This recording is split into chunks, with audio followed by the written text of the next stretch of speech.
Morning વિદ્યાર્થી મિત્રો, આપણે અંગ્રેજી ગ્રામર ધોરણ 5 માં 3 પ્રોનાઉન એટલે સર્વનામ, ધ પ્રોનાઉન. હવે નામ હોય એના બદલે વપરાતો શબ્દ તો એને આપણે શું કહીએ? સર્વનામ. સર્વનામનો ઉપયોગ આપણે કર્તા તરીકે કરીએ છીએ. હવે જે બોલે, હું બોલી રહી છું એટલે હું પહેલો પુરુષ કહેવાય. આઈ એના માટે શું વપરાય? આઈ. હવે સાંભળનાર, હું જે બોલી છું એ સાંભળે છે એ બીજી વ્યક્તિ છે એટલે એને આપણે શું કહીએ? બીજો પુરુષ. એના માટે શું વપરાય? યુ.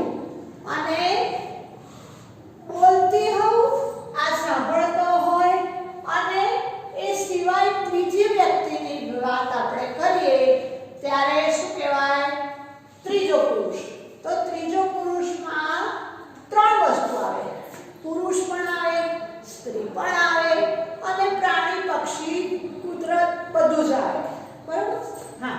હવે આપણે સાંભળીએ કે પર્સનલ પ્રોનાઉનમાં આ એકવચન છે અને આ બહુવચન છે. તો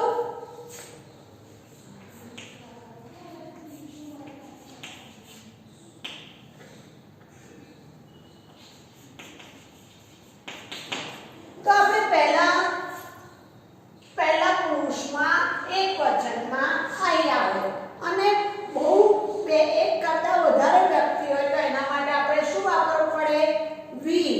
તો હું વર્ષા છું તો આઈ એમ વર્ષા. બરોબર? અને આપણે બે ત્રણ છોકરીઓ ઊભી હોય તો વી આર ગર્લ્સ. શું આવે? We are girls. એવી જ રીતે સેકન્ડમાં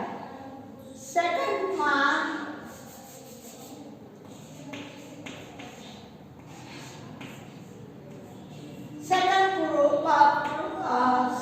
પર્સન એટલે બીજો પુરુષ. યુ એટલે તમે. બરોબર? આપણે કોઈના વિશે વાત કરીએ. You are boys. Third person ત્રીજો પુરુષ. આમાં એકવચનમાં અને બહુવચનમાં બંનેમાં યુ જ વપરાય. અને ત્રીજા પુરુષ એકવચન માટે હી, પુરુષ હોય તો સ્ત્રી હોય તો શી અને નાન્યતર જાતિ હોય તો એના માટે ઇટ વપરાય અને એનું બહુવચન હોય તો એમાં ધે. હવે આમાં આઈ હંમેશા કેપિટલ જ આવે.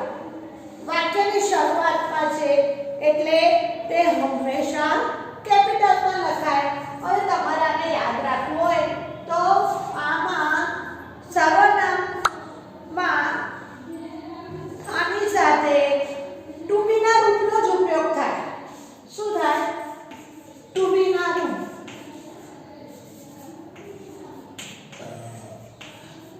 તો ટુ બી ના રૂપો કયા છે? તો કે is,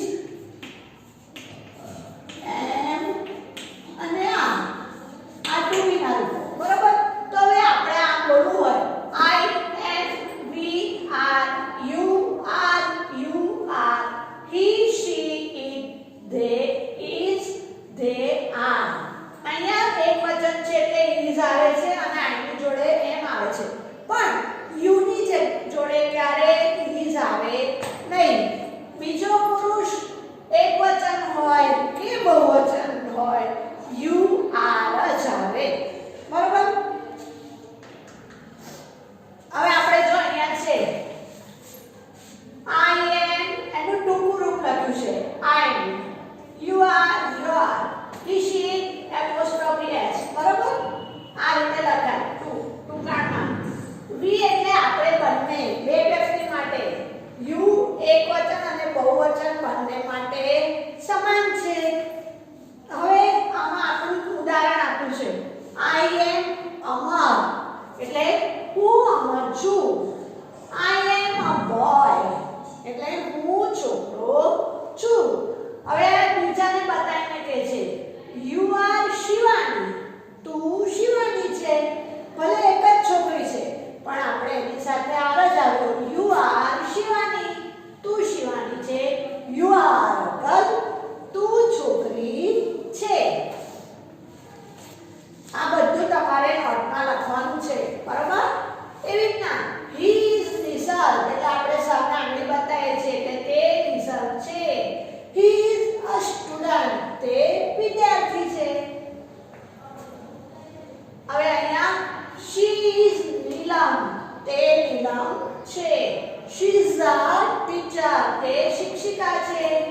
હવે અહીંયા ટોમી છે તો એનામાં આપણે શું લખ્યું ઇટ ઇઝ ટોમી શું આપ્યું આપણે ઈટ નાન્યતા જાતિ છે it is Tommy it is a Pat dog તે પાળેલો કૂતરો છે બરાબર હવે આમાં પોઝેસિવ એડજેક્ટિવ સંબંધક સર્વનામ વિશેષણ તો આઈ હોય તો માય આઈ ની જોડે શું આવે માય વી હોય તો અવર you હોય તો your he હોય તો his she હોય તો her પછી it હોય તો its અને they હોય તો શું આવે their બરાબર આ સર્વનામ વિશેષણ છે શું છે